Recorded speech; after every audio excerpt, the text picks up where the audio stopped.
When God created the human race, he created the human race to act in history from his vantage point in eternity. It's called in theology the dominion covenant, the agreement that he made with mankind. To understand what the male's role is, juxtaposition the female's role, you have to understand the dominion covenant, because that's key to understanding what you are about individually, what marriage is about, and what purpose is about, all lined up in this one agreement that God made with history through mankind. In Genesis chapter 1, verse 26, we read, "Then God said, let us make man in our image, according to our likeness, and let them rule over the fish of the sea, and over the birds of the sky, and over the cattle of the earth, and over every creeping thing that creeps on the earth." God created man in his own image. In the image of God, he created him. Male and female, he created them. God blessed them, and God said to them, "Be fruitful and multiply and fill the earth, subdue it, and rule over the fish of the sea, and over the birds of the sky, and over every living thing that moves on the earth." 3 words establish the covenant. Let them rule. That means dominion. That's why God breathed into man the breath of life, so that man would have the Spirit of God operating in this physical body, so that he could manage the physical world from the spiritual reality of God. That is the human assignment. That is why God made you, me, and us. So that is the job of the human race. But because God turned it over to man and gave man freedom, he allows us to mess it up if we choose to. Because within the creation process, God granted freedom. That's why he gave Adam the option of choosing. So we have freedom to mess up God's purposes. We also have the freedom to get back in it so that we can get things aligned correctly. So even though that was the mandate, the dominion mandate to rule on God's behalf in history, God did not create man and woman at the same time. It says he created Adam first. And the reason he created Adam first was that he was supposed to be the foundation. He was to be the stabilizing force on which everything else that God made would be built. He created the man first, and he put him in the garden. The garden was the place of God's abiding presence. God says in verse 18, "Then the Lord God said, it is not good for man to be alone. I will make him a helper suitable for him." All right, so let's get this straight. Adam is not looking for a woman, because God said it's not good for Adam to be alone. Adam didn't say that. Adam didn't say, "Where's she at?" Before Adam realized he was alone, God determined he was alone and said, "I'm going to get him a helper. A helper suitable for him." Now watch this. God has already given him a job. He's not going to give him a helper until he got a job.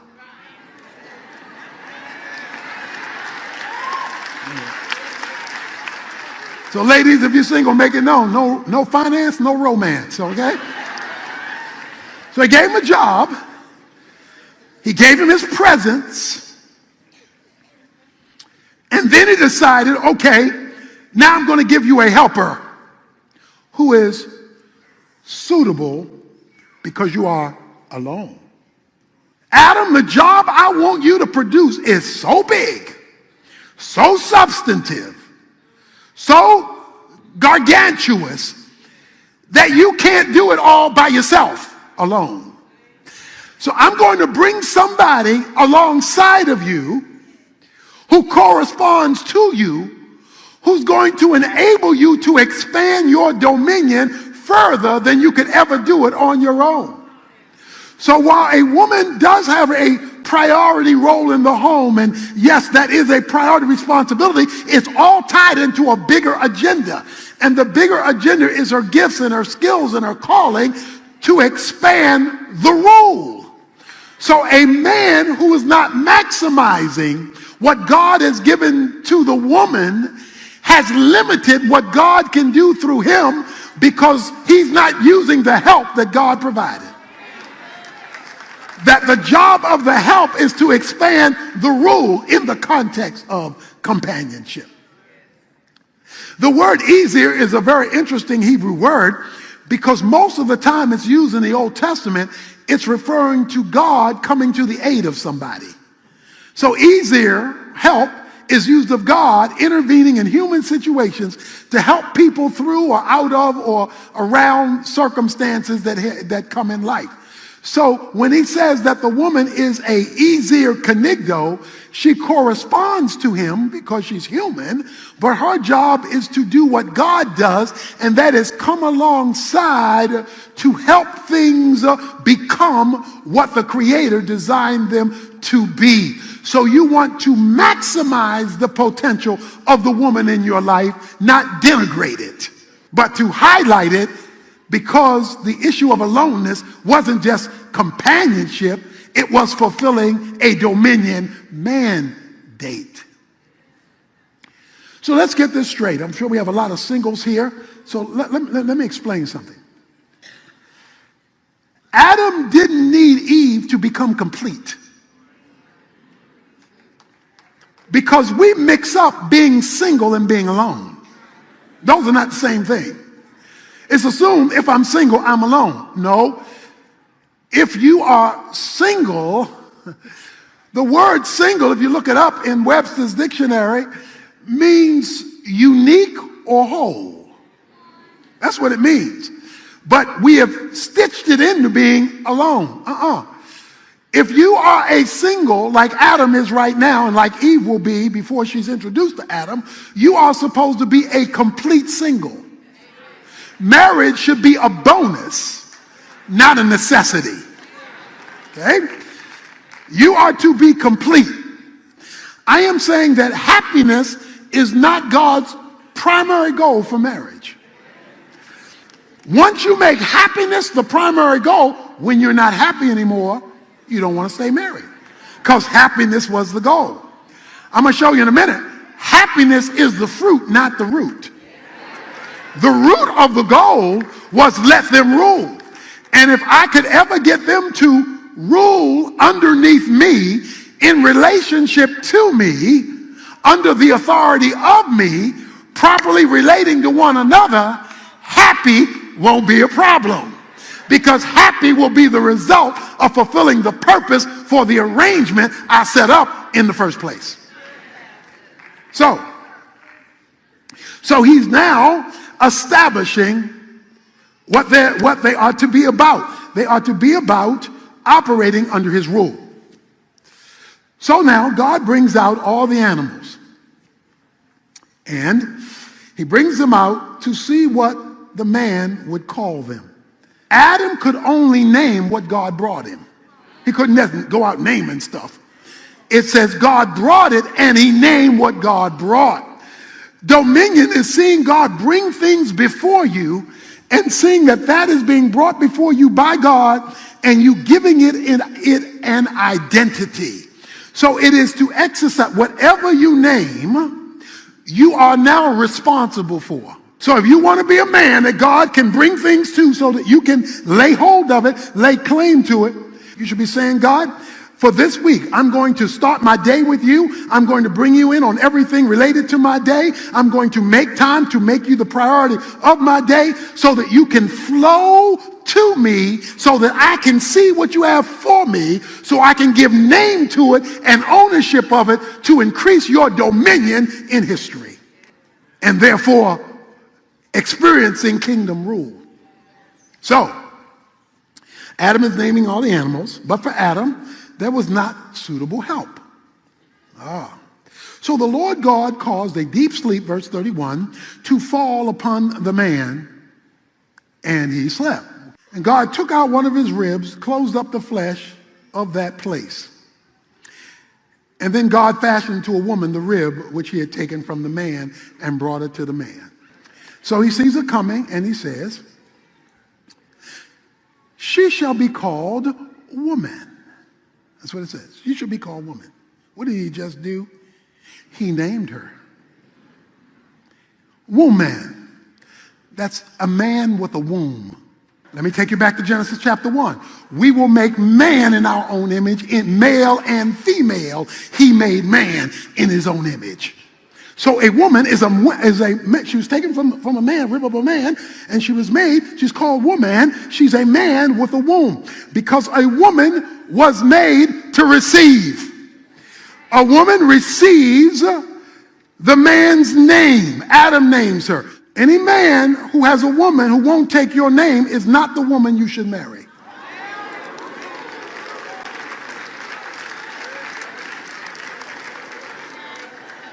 She was to take his name. Why? Because whatever you name, you're responsible for. Whatever you name, you own. Whatever you name, you govern. The man is to leave his father and mother. Doesn't say anything about the woman leaving her father and mother until the man leaves his father and mother, because he's responsible for setting up a new homestead. So, the Bible calls this relationship, the couple now, a covenant. A covenant is a divinely created bond that does one thing: it covers.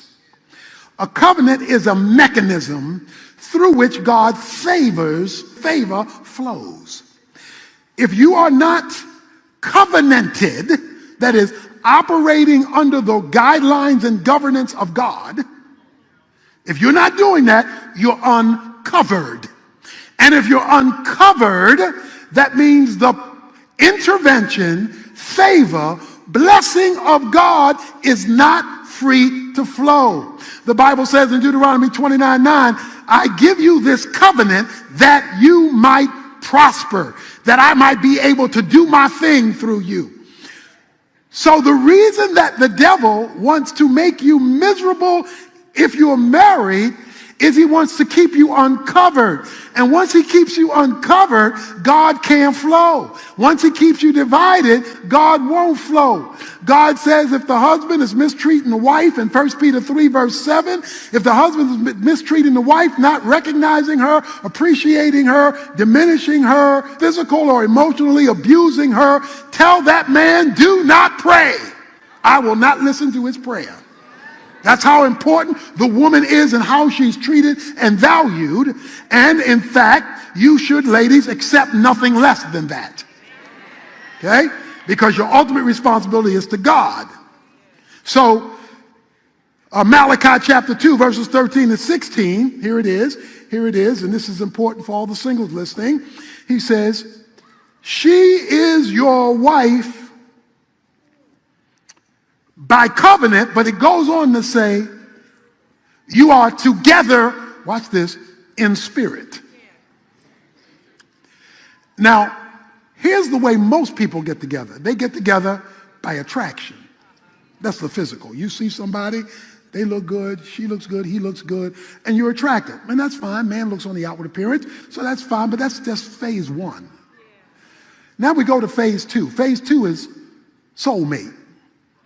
That means we like each other. In other words, we connect. So you got the physical, you got the like, the soulmate, we connect, we connect with each other. But Malachi says a whole deeper level. Spirit. Spirit is your joint connection with God. That's spirit. With your joint connection with God under the covering of the covenant.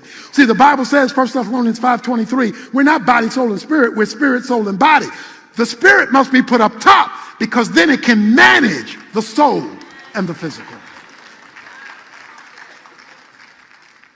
If you want to see the covenant work, then a man must be relationship driven with God, underneath the ruling of God so that he can get a greater experience of God.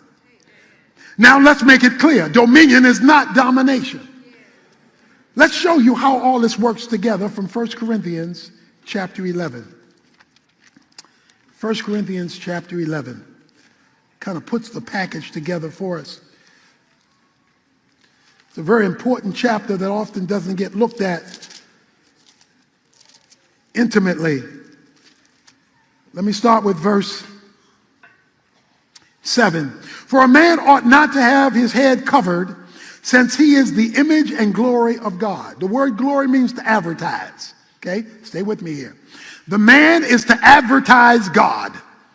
Make God look good. But the woman is the glory of the man. For man does not originate from woman, but woman from man. Remember the rib. For indeed man was not created for the woman's sake, but the woman for the man's sake. Remember, I'm going to make a helper suitable for you. So he made the woman to come alongside the man. Now watch this, ladies. Therefore, the woman ought to have a symbol of authority on her head because of the angels. Let me pause. Let me push pause right there.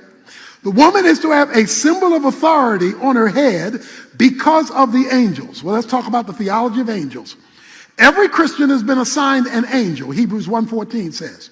So every Christian has an angel who's full-time assigned to your well-being, okay?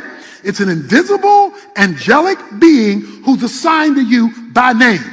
Their job, angels are like the post office. They deliver the mail. They are the executors of the program of God. So when you go to God and you say, I need you to do this, I want you to do that, one of the ways he does it is by dispatching his message to your assigned angel to act in whatever way God wants to act in light of your prayer. He says, but when a woman is not operating under authority, he calls covering, if you're not operating under the legitimate, not illegitimate, but legitimate authority, if you step from under the umbrella that God has given you, if you're operating in rebellion against your mate illegitimately, then what you just stepped out of was the covering of God, and your angel will not be dispensed to your benefit because you're operating in rebellion. So if you're giving your husband a hard time illegitimately, if you're disrespecting him illegitimately, if you're rebelling against him illegitimately, you are blocking God doing anything for you, and it doesn't matter how much church you go to, because it's operating under God's covenant and under God's covering. So the man is to operate under the covering, the woman is to operate legitimately under the man, under the covering. But he's not finished yet. He goes on and he says in verse 10, however, in the Lord, neither is a woman independent of man, nor is man independent of woman. So he says, while there is a role that you play, it is an interdependent role, not an independent role. You need her, she needs you, you all need God. Okay? For as the woman, verse 12, originates from the man, so also the man has his birth through the woman. So the woman exists because God took Adam's rib. But babies are born, men are born, boys are born because they come out of the womb of the woman. Women have been made, here it is, women have been made to receive. So a woman receives the male sperm. She gets then pregnant. When she gets pregnant because of what she's received, she produces something out of her womb that never existed before because of what she received from the man.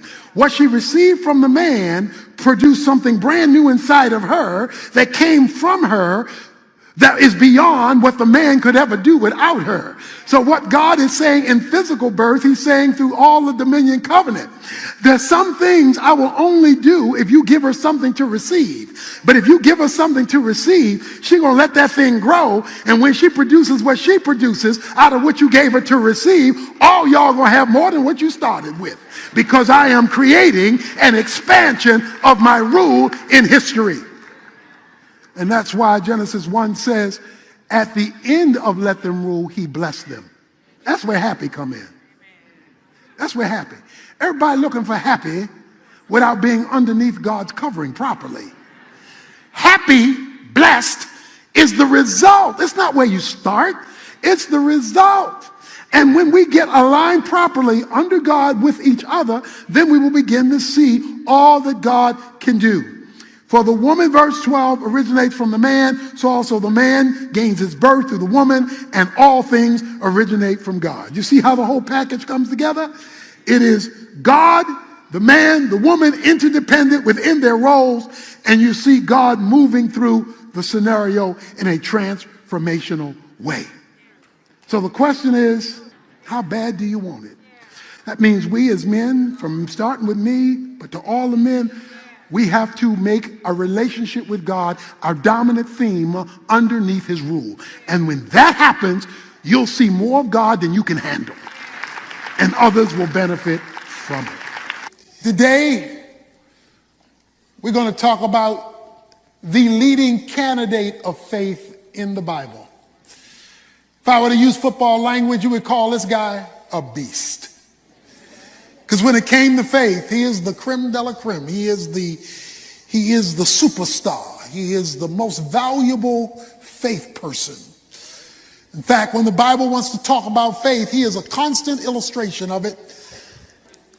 Hebrews chapter 4 and the book of Galatians chapter 3 keeps talking about this guy. In fact, this guy is such a beast. He is such an illustration of faith. And his name is Abraham. Abraham is called the father of the faith. In Galatians chapter 3, verses 6 to 9, it says, and when you learn to live by faith, you become one of his children. You become an heir to Abraham, who was the superstar of faith.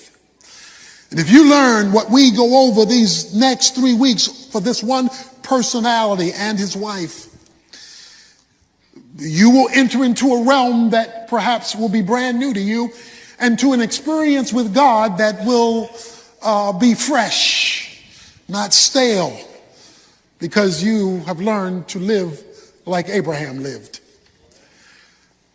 In Hebrews chapter 11, we read in verse 8, by faith, Abraham, when he was called, obeyed by going out to a place which he was to receive for an inheritance.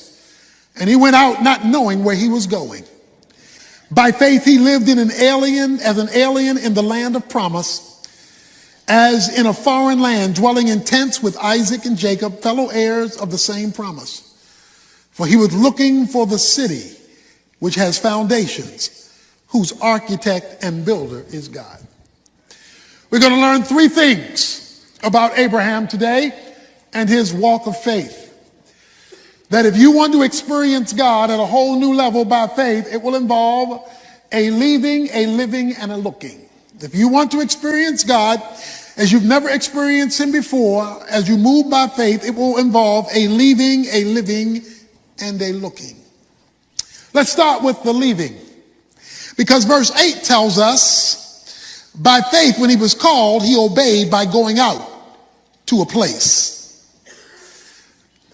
Now, this is described for us in Genesis chapter 12, chapter 13, when God told Abraham, I want you to leave your city, your community, your house, and even your people.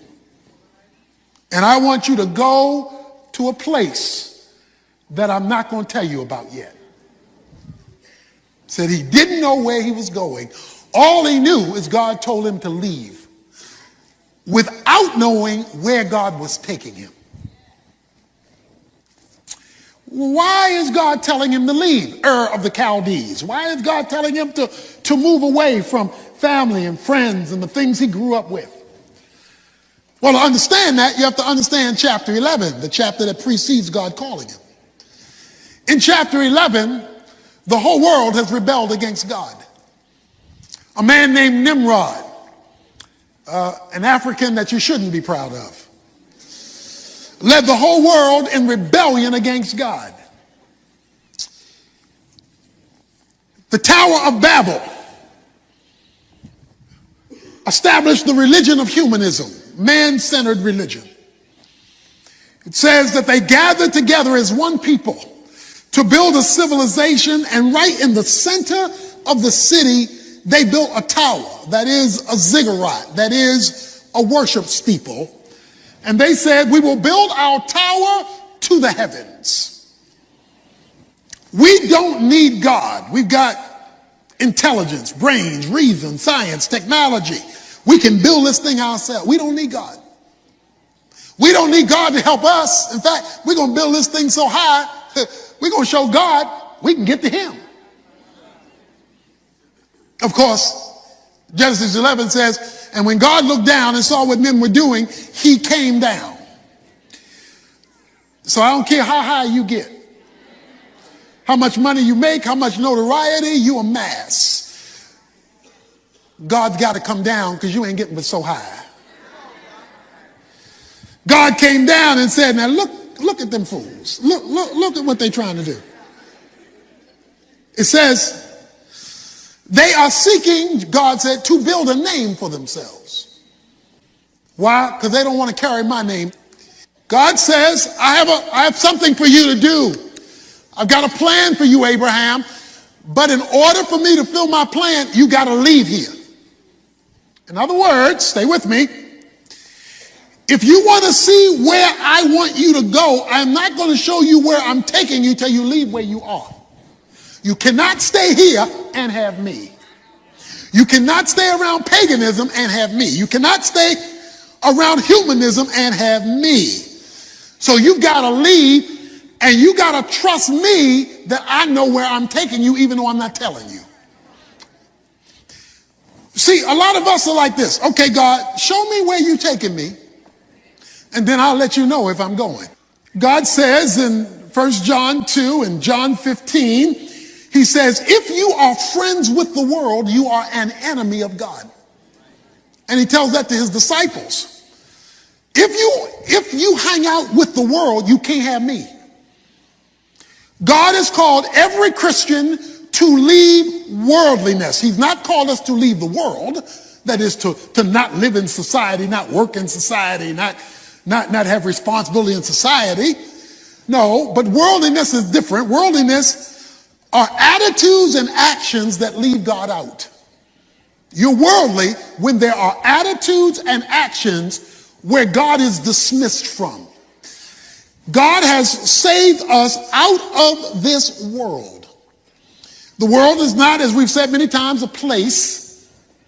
The world is a philosophy. It's like the world of finance, the world of fashion, the world of politics, the world of sports. While they involve places, they're really an orientation centered around a certain thing. World of finance is about money. Well, worldliness is about the exclusion of God. The enemy wants you to exclude God, and God says, leave there. That is, your life and my life cannot be defined by leaving God out or just putting him in piecemeal when we like it as a spare tire, taking him out the trunk when life goes flat, putting him back when we can roll on by ourselves again. You will never know where God is taking you unless you leave where you are, the world. You will never find out. He will never show you what motivated him to leave. God said, I have an inheritance for you. Says he left to get his inheritance. An inheritance is like a will. It's something bequeathed to you. God has something for every believer here. If you are a Christian, he has a purpose that he wants you to fulfill. But he will not show you your destiny if he can't get you to leave the world. As long as you're hanging on to the world, you're at enmity against God. God cannot communicate with you. So you won't hear heaven talk. You won't get answered prayers. You won't get direction. You'll be aimless because your affections are not with him. They are elsewhere. You visit him on occasion, but you live with affections and actions that leave him out. In fact, one of the ways you know you're growing as a Christian is when your passion for the world is dying and your passion for him is growing. If you're loving the world more than him, that's because The world has your affections. It has your passions. It has grabbed you. So he says, you must leave this paganism that doesn't include me without me giving you all the details. You're going to have to walk by faith and believe I know where I'm taking you. The problem was, or is, that that's where he was born. That's where he grew up. That's where all his people are. That's where his businesses were. The Bible says he was a filthy rich guy. That's where all of his activities were. So it's hard to leave something you've grown up in, because that informs your frame of thinking. But it says when he heard the voice of God, he obeyed and left, because his inheritance was more important than his current location. So here's the decision we have to make. That is, if you really want to experience God, is what God has for you more important than where you are? Do you love the world so much you're willing to lose your destiny? Because God knows where he wants to take you, but you must be willing to leave. Say goodbye. Because God knows where he wants to take you, but you must be willing to leave. Say goodbye. Some of you are going to battle because you're going to have to say goodbye to that worldly relationship that's keeping you from your destiny. You may have to say goodbye to that worldly scenario where the guys are going out after work and they talking smut. You find yourself comfortable there and you don't want to lose a friendship. And we're not talking about being antisocial. We are talking about saying that does not fit where I'm trying to go. And so because that doesn't fit where I'm trying to go and I want to get to where God's taking me, I'm willing to leave. It's going to be hard to leave, but I'm willing to leave. Because you can keep yourself from ever hearing the voice of God if you stay in the world. That system that leaves God out. Hebrews 13:13 says, you must go outside of the camp where Jesus is. Jesus died outside of Jerusalem. Jerusalem was where Judaism was. He went outside the camp and died. It says, you can't stay in just a religious environment and not be willing to be identified with Jesus Christ and bear his reproach and expect to hear from God. You have to go outside the camp. That is, you can't be just part of the system. He based his life on a promise. Unless you leave the old, you will never discover what God has for you in the new. So the question is, what do you want? Do you want him, or you want to hang out where you are and not have him? Because he will never coalesce with the world. James 4. He won't do that. So the first thing you need to know is that your life of faith will require a leaving of worldliness, desires and actions that are in conflict with God. Secondly, your life of faith from the superstar of faith will involve a living. A leaving and then a living. Notice this, verse 9. By faith he lived, see that? By faith he lived as an alien in the land of promise, as in a foreign land, dwelling in tents with Isaac and Jacob, fellow heirs of the same promise. Wow. He left and then he lived. Now watch this. It says he lived in the land of promise as a foreigner and an alien. Wait a minute now. Watch this now. He left. He left Ur of the Chaldees, paganism. He is now in the land God is promising him. Okay, God promised him a land. But in the land that he's now in and living in, he's living as an alien and a foreigner in the middle of a promise. Some of us are in God's waiting room. And there's probably no greater discipline in the Christian life, no harder discipline than waiting. God, how long is this going to take? When you gonna come through for me? How come I take 2 steps forward, 3 steps back? How come every time I look like you're getting ready to do something, you flip on me and the thing doesn't work out? God is always doing 2 things at one time related to your life and mine. Here are the 2 things. He's preparing the promise for you, and he's preparing you for the promise. Okay? Whatever your inheritance is, whatever your destiny is in time and eternity, but this is time, whatever he has planned for you in time is being made ready. But he's also got to get you ready. So that when the promise and the plan and the destiny is realized, you don't mess it up because you weren't ready. Now watch this. You have no control over the promise part. Over the part that's not you. God is doing that over here. You can't control that. You have a control over the person part. So on my side and your side, we could be delaying the promise while waiting for the promise.